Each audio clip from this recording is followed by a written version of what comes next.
Hello friends, कैसे हैं आप सब। मैं हूं आपकी फ्रेंड शिव सिन्हा और अब मैं आपको लेसन्स देती हूँ एनटीए यूजीसी नेट जेआरएफ पर। आई होप आपको हमारे लेसन्स अच्छे लग रहे हों। आप हमारे साथ हमारे नए टीचर हैं। उसके साथ साथ मैं कवर करूँगी आपका जो भी एग्ज़ाम पोर्शन से रिलेटेड है वो सारे पार्ट्स को कवर करूँगी। और जो दूसरे टीचर है डुमरेंद्र राजन जी, वो आपका पेपर 1 भी कवर करेंगे और साथ ही साथ पेपर 2 में भी उनका जो है वो सारी चीज़ों को कवर करेंगे। चलिए आज का वीडियो बिना टाइम वेस्ट किए हुए स्टार्ट करते हैं। आज जो है हम लोग पढ़ने वाले हैं जैनिज़्म और जैना फिलॉसफी, जो कि बचा हुआ है हमारा। आज हम लोग पढ़ने वाले हैं क्लासिफिकेशन ऑफ सब्सटेंस, यानी द्रव्य का वर्गीकरण। ठीक है, द्रव्य जो या फिर सब्सटेंस है जो भी है उसको कैसे डिवाइड किया गया है, किस तरह से मतलब उसका वर्गीकरण किया गया है। तो सबसे पहले जानते हैं कुछ जो कैटेगरीज हैं मेन। जो द्रव्य है और सब्सटेंस है उसको जैन ने 2 भागों में बांटा है, अस्थिकाय और अनअस्थिकाय द्रव्य। ठीक है, अस्थिकाय जो है वो द्रव्य या सब्सटेंस होता है जिसके पास एक्सटेंशन होता है, एक्सटेंशन यानी कि जिसमें विस्तार होता है। और अनस्तिकाय जो द्रव्य है या सब्सटेंस है वो विस्तार रहित होता है। काल ही सिर्फ एक ऐसा द्रव्य है जो कि अनस्तिकाय द्रव्य या फिर नॉन एक्सटेंडेड सब्सटेंस की कैटेगरी में रखा जाता है, क्योंकि काल को जो है हम लोग एक्सटेंडेड या नॉन एक्सटेंडेड नहीं कह सकते, वो इन दोनों चीज़ों से परे हैं। एक्सटेंडेड नहीं कह सकते हैं, वो नॉन एक्सटेंडेड कहलाते हैं, क्योंकि उसका कोई मेजरमेंट नहीं हो सकता। फ्यूचर का कोई मेजरमेंट नहीं है, पास्ट का कोई मेजरमेंट नहीं है। आप नहीं बता सकते हैं कि काल कितने समय तक क्या होता है या कुछ भी इस तरह की चीज़ों को आप नहीं समझा सकते हैं। तो काल को जो है अनस्तिक काय द्रव्य में रखा गया है, यानी नॉन एक्सटेंडेड सब्सटेंस, उसका विस्तार नहीं किया जा सकता है। बाकी सभी में जो है वो विस्तार का जो गुण है वो रहता ही है। बाकी सभी द्रव्य है उसमें विस्तार रहता है। तो चलिए दोस्तों, मैं आपसे रिक्वेस्ट करूँगी इस बीच कि प्लीज़ मेरे चैनल को ज़्यादा से ज़्यादा लाइक, सब्सक्राइब और शेयर करें, ताकि ज़्यादा से ज़्यादा लोगों को इसका बेनिफिट मिल सके। फ्री ऑफ कॉस्ट हमारे क्लासेस हैं और मैं चाहती हूँ कि आपको एक क्वालिटी एजुकेशन मिले। बेसिक्स को क्लियर करते हुए आप एनटीए यूजीसी नेट को क्रैक कर सकें। ऐसे सारे कॉन्सेप्ट्स को लेके चलते हैं। तो let's continue with the lesson. तो जैसा कि नाम सजेस्ट करता है, अस्थिकाय द्रव्य, अस्थिकाय जो कि सब इसमें जो ये ऐसी जो द्रव्य, बाकी जितना भी वर्ल्ड का जितना भी चीज़ है जो एग्जिस्टेंट है, क्योंकि चूँकि जैना जो है रियलिस्टिक प्लूरलिज्म पर बिलीव करता है, यानी कि वास्तविकता पर विश्वास रखता है। प्लूरलिस्टिक यानी कि बहुवादी, बहुत्ववादी है। जैन का जो आपका तत्व मीमांसा यानी कि जो मतलब तत्व है वो कई सारे हैं, मतलब रियलिटीज़ बहुत सारे हैं और सत्ताएं बहुत सारी और सबका अपना अस्तित्व होता है। ठीक है, तो इसीलिए जो है दुनिया की सारी वस्तुएं जिसमें विस्तार होता है, हर वस्तु में विस्तार होता है, चाहे वो पत्थर हो, आत्मा हो या कुछ भी हो, तो सब चीज़ का विस्तार है। ठीक है, सब एक्सटेंडेड है और सभी जो है दुनिया की समस्त वस्तुएं या टोटल थिंग्स जो होती है वो एक्सटेंडेड ऑब्जेक्ट्स के अंदर आती है, यानी कि जो द्रव्य है वो अस्थिकाय द्रव्य के अंदर आती है, सिर्फ काल को छोड़कर, क्योंकि काल का विस्तार नहीं किया जा सकता है, तो वो नॉन एक्सटेंडेड कैटेगरी में आ जाता है सिर्फ काल। ठीक है, तो अब समझते हैं अस्थिकाय, ये जो 2 शब्द से बना हुआ अस्थि और काया। तो अस्थि का मतलब जो कि एग्जिस्ट करता है, जिसका अस्तित्व है, एक काया की तरह, किसी बॉडी की तरह वो एग्जिस्ट करता है, मतलब उसका कुछ एग्जिस्टेंस है, काया। ठीक है, जिसमें कि ऐसा बॉडी जिसमें एक्सटेंशन है, यानी कि विस्तार है। ठीक है, अस्थिकाय द्रव्य को फर्दर जो है वो 2 पार्ट में डिवाइड कर दिया गया है, जीव और एनिमेट एंड अजीव और इनएनिमेट। जीव और अजीव में 2 भागों में विस्तार किया गया है। ठीक है, अस्थिकाय द्रव्य को 2 भागों में बांटा गया है।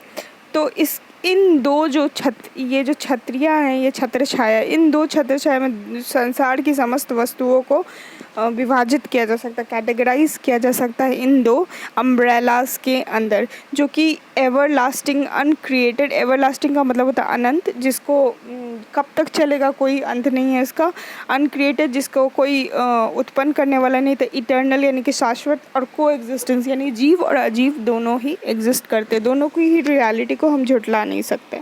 ठीक है, दोनों का अपना खुद का एग्जिस्टेंस है, उसका अस्तित्व है, और हम उसके अस्तित्व को झुठला नहीं सकते। तो इन दो छतरियों में जो है दुनिया की समस्त वस्तुएं आ जाती हैं, जीव और अजीव दो कैटेगरीज में। जीव का अर्थ जो है वो लिविंग यानी कि जीवित चीज़ों से होता है, और अजीव का मतलब वो जो है जैसे जिसमें प्राण नहीं है वैसी चीज़ों से होता है। जीव जो है वो आत्मा मान के चलते हैं, कॉन्शियस स्पिरिट बोलते हैं उसको। और बहुत सारे जो जितने भी प्लूरलिस्टिक स्कूल्स हैं इंडियन फिलॉसफी के या दूसरे जो भी है, जो आत्मा की अमरता सच्चाई पे विश्वास रखते हैं, उसको पुरुष के नाम से भी जानते हैं, आत्मा के नाम से बोला, लेकिन जैन इन्हें एक स्पेशल नेम देते हैं जिसको हम जीव कहते हैं। ठीक है, जीव या आत्मा को फिर दो भागों में बांटा गया है। मुक्त यानी कि मुक्त जीव, जो कि जनरली आपके जो तीर्थंकर वगैरह होते हैं, जिनको अपनी जन्म मरण से के साइकिल से छुटकारा मिल चुका है और उन्हें इग्नोरेंस से छुटकारा मिल चुका है, और वो सेल्फ रियलाइज़ कर चुके हैं, मतलब उनको मुक्ति मिल चुकी है, अपनी आत्मा की सत्यता पता कर चल चुकी है। ठीक है, और दूसरा है बद्ध या फिर बंधे हुए, एक जो कि इग्नोरेंट है यानी जो अविद्या में है, जिन्हें अपने आत्मज्ञान नहीं है उनको। ठीक है, आत्म तत्व ज्ञान दोनों ही नहीं है कि ये वर्ल्ड क्या है और वो क्यों इसमें फंसे हुए हैं, और वो स्ट्रगल कर रहे हैं, जन्म मरण के चक्कर में फंसे हुए, बार बार जन्म लेते हैं, फिर मरते हैं, फिर जन्म लेते हैं, कर्म के सिद्धांत में फंसे हुए हैं, बहुत सारी चीज़ें हैं। ठीक है, यहाँ पे देखो बदाशा लिखा गया, गलती से बद्ध होगा, BADDH है, बद्ध जीव। बद्ध जीव को फर्दर क्लासिफाई किया गया स्थावर या इमोबाइल और नॉन मूविंग, यानी कि स्थावर जीव और त्रास यानी मूविंग। तो स्थावर में कौन कौन आ जाते हैं, जो कि माउंटेन्स, रॉक्स या ट्रीज़, ये सारी चीज़ें। देखिए जीव जो जैन है उनकी फ़िलॉसफी है, जीव का जो कॉन्सेप्ट है बहुत ही ज़्यादा यूनिक है। ये जो है पत्थर में भी प्राण मानते हैं, और छोटी से छोटी वस्तु मतलब दुनिया के समस्त चीज़ों में ये प्राण है, ये ऐसा विश्वास रखते हैं।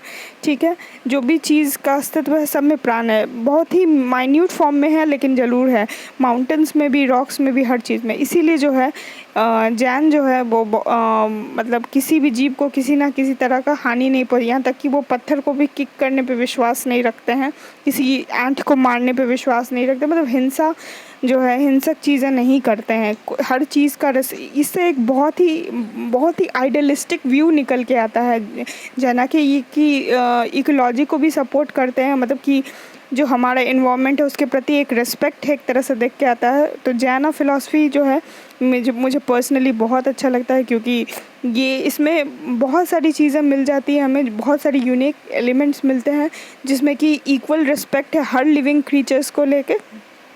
एकदम हम लोग इसको डीप इकोलॉजिकल कॉन्सेप्ट से जोड़ सकते हैं। डीप इकोलॉजी में हम लोग पढ़ते हैं कि हर एक पत्थर, कंकड़, हर चीज़ जो है, जो इस नेचर में है, प्रकृति में है, उनका अपना अस्तित्व है और उनका रिस्पेक्ट करना चाहिए। एनीवेज, चलिए हम लोग टॉपिक पे आ जाते हैं। ये तो एक्स्ट्रा किक्स हो गया आपको। ठीक है, तो जितने भी रॉक्स, माउंटेन्स, जितनी भी चीज़ पृथ्वी पे है, अर्थ पे है, हर कोई जो है, जो मतलब नॉन मूविंग ऑब्जेक्ट्स है, कुछ भी हो, चाहे वो पत्ता हो, चाहे वो ट्री हो, चाहे वो पत्थर हो, या फिर कंकड़ हो, या पहाड़ हो, बादल हो, ये सारी चीज़ें जो हैं वो आपके इमोबाइल या मूविंग, मतलब जो मूव नहीं कर सकते हो। मान लीजिए बादल तो खैर मूव करते हैं। तो ऐसे जो है बद्ध जीव जो है स्थावर बद्ध जीव कहलाते हैं। ठीक है, जिनको मुक्ति नहीं मिली है। त्रास जो है, त्रास वो जीव होते हैं जो इधर उधर विचरते हैं, जैसे कि जानवर, कीड़े मकोड़े, और हम ह्यूमन बींग्स, हम लोग इधर से उधर जा सकते हैं। ठीक है, तो और फिर इसको फर्दर जो है त्रास को फिर 4 सेंस ऑर्गन्स के अकॉर्डिंग जो है, यानी इंद्रियों के आधार पर उनको डिवाइड किया गया है। तो त्रास भी जो है, त्रासबद्ध जीव जो होते हैं वो 4 प्रकार के होते हैं। पहला जो जिनमें 5 इंद्रियां होती हैं, जो कि टेस्ट, स्मेल, साइट और हियरिंग की होती है, जैसे कि ह्यूमन बींग्स में होती है और एनिमल्स में होती है। फिर जो ऐसे जीव जो कि जिनमें 4 सेंस ऑर्गन्स होते हैं, टेस्ट, स्मेल और साइट के, ठीक है, तो जैसे कि हनी बीज एक्सेट्रा में होती है, और भी कीड़े मकोड़े होते हैं जिसमें कि 4 सेंस ऑर्गन्स होते हैं।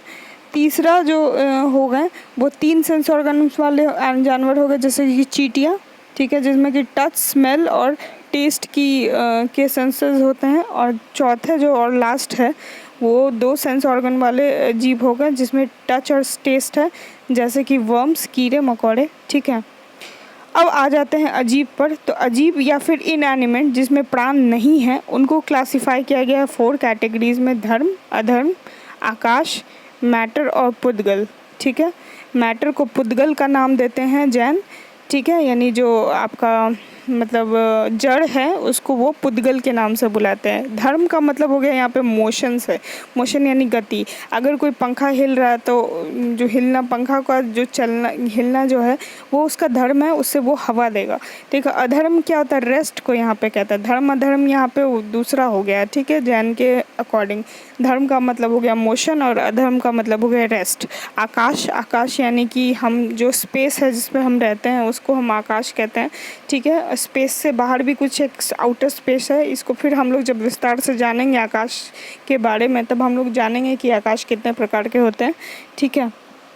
मैटर या पुद्गल को फर्दर डिवाइड किया गया है एटम्स या अणु जिसको कहते हैं। देखिए, इससे ये पता चलता है कि जैन जो है बिल्कुल ये चारवाक की तरह जो है वो 4 एलिमेंट्स तो मानते हैं, वो ईथर या आकाश को नहीं मानते, वो आकाश को एलिमेंट्स नहीं मानते, वो उसको एक इंडिपेंडेंट जीव मतलब अजीब का एक कैटेगरी मानते हैं, वो इंडिपेंडेंटली उसको मानते हैं। वो चारवाक से यहाँ पे थोड़ा डिफरेंट हो जाता है, लेकिन 4 एलिमेंट्स ये भी मानते हैं: एयर, वाटर, फायर और अर्थ, ठीक है, पृथ्वी, जल, वायु और अग्नि, ठीक है। आकाश को वो इंडिपेंडेंट अजीब मानते हैं, उसका एक अलग कैटेगरी हो जाता है, ठीक है। आकाश 2 तरह का होता है, लोकाकाश, अलोकाकाश, ठीक है। लोकाकाश जिसमें हम लोग रहते हैं, अलोकाकाश जो कि हमारे से परे, ठीक है, उसको कहते हैं अलोकाकाश।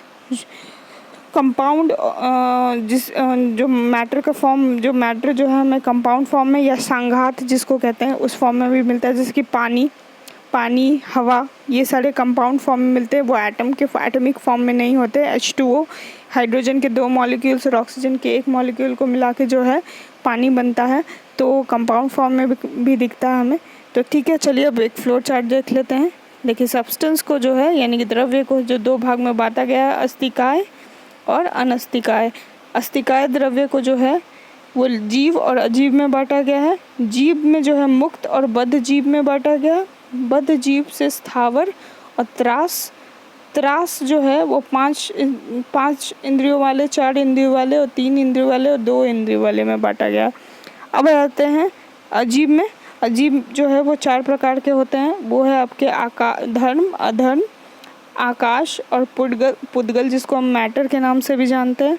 तो पुद्गल को जो है बाकी 2 प्रकार के पाए जाते हैं, अणु वाले जिसमें atoms of earth, air, water और फायर आ जाता है, और संघात या फिर कंपाउंड आ जाता है, ठीक है। अब आ जाते हैं हम लोग अनस्थिकाय या नॉन एक्सटेंडेड द्रव्य में। जैसा कि मैंने शुरू में बताया था, सिर्फ एक ही आता है उसके अंदर, वो है काल या टाइम जिसको कह सकते हैं, जिसको हम लोग नाप नहीं सकते, जिसका विस्तार नहीं किया जा सकता है। तो दोस्तों, कैसा लगा आपको मेरा ये वीडियो? आई होप आपको ये काम आए, मेरा बताया हुआ कुछ भी। Thank you very much. Please मेरे चैनल को लाइक, सब्सक्राइब और शेयर करें, और बेल आइकन को हिट करना ना भूलें, ताकि जब भी आपको मेरा वीडियो आए तो नोटिफिकेशन मिल जाए। Bye bye.